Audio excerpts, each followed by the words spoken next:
पिछले एक महीने से शेयर बाजार में मंदी का दौर चल रहा था। सभी को ये आस थी कि अमेरिका के राष्ट्रपति के चुनाव के बाद शेयर बाजार में उछाल आएगा और हुआ भी यही। बुधवार को अमेरिका में राष्ट्रपति चुनाव के बाद मतगणना हुई और जैसे ही डोनाल्ड ट्रंप के राष्ट्रपति बनने की घोषणा हुई, इसी के साथ शेयर बाजार में तेजी का दौर देखने को मिला। सुबह करीब 400 से 500 अंकों की तेजी के साथ शेयर बाजार खुला और जैसे ही दोपहर में डोनाल्ड ट्रंप के राष्ट्रपति बनने की घोषणा हुई तो बाजार ने ऊंचाइयां छू ली।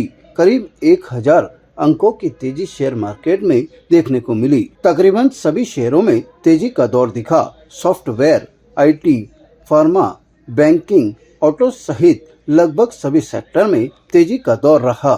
इससे निवेशकों के मायूस चेहरे पर खुशी छा गई और शेयर मार्केट में खरीदारी का दौर शुरू हो गया।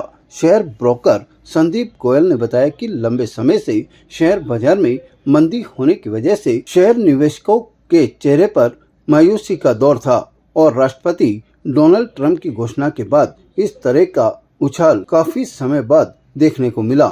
उन्होंने कहा कि यह तेजी आगे भी इसी तरह से बनी रहेगी। आज हमने बहुत दिनों के बाद मार्केट में एक बड़ी अच्छी तेजी देखने को मिली है और जहां तक हम बात करें कि इस तेजी का मुख्य रूप से कारण अमेरिका के जो राष्ट्रपति चुनाव थे उसमें डोनाल्ड ट्रंप की जीत के बाद से एक शेयर बाजार को उम्मीद थी कि यदि डोनाल्ड ट्रंप जीतते हैं तो मार्केट में हमें एक अच्छी तेजी देखने को मिलेगी और वही होते हुए दिख रहा है। और डोनाल्ड ट्रंप की जीत के बाद से ही बाजार में जब ये घोषणा हुई उसके बाद से बाजार में हमें लगातार सुबह 500-600 पॉइंट की तेजी के बाद से भी करीब 1000-1100 पॉइंट के आसपास की तेजी मार्केट में दिख रही है।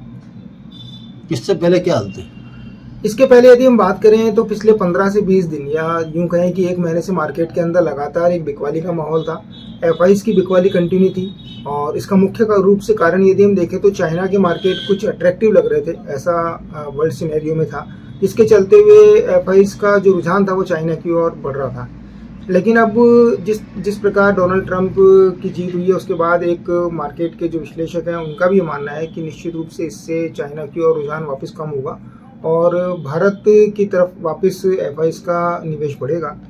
और यदि हम बात करें एफआईज के साथ साथ डोमेस्टिक जो इंस्टीट्यूशंस हैं वो तो लगातार खरीदारी कर ही रहे थे, लेकिन बाजार संभल नहीं रहा था।